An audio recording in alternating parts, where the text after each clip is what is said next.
महाभारत में दुर्योधन ने जब अपने अपमान का प्रतिशोध लेने के लिए भरी सभा में द्रौपदी का चीरहरण करवाया था, उस समय भगवान श्री कृष्ण ने स्वयं प्रकट होकर द्रौपदी के सम्मान की रक्षा की थी।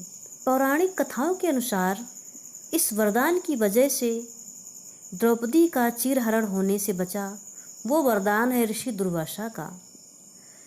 शिव पुराण के अनुसार एक बार भगवान शिव के अवतार माने जाने वाले ऋषि दुर्वासा नदी में स्नान कर रहे थे।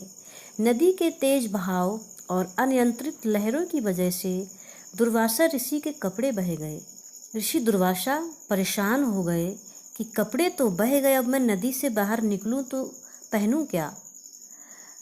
और उसी तट पर थोड़ी दूर पर द्रौपदी बैठी थीं।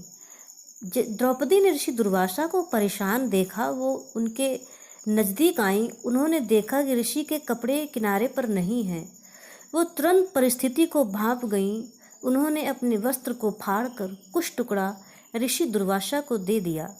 द्रौपदी के इस व्यवहार से दुर्वासा ऋषि अत्यंत प्रसन्न हुए और उन्होंने वरदान दिया कि जब भी संकट के समय उन्हें वस्त्रों की आवश्यकता होगी तब उनके वस्त्र अनंत, जिसका कोई अंत ना हो जाएंगे।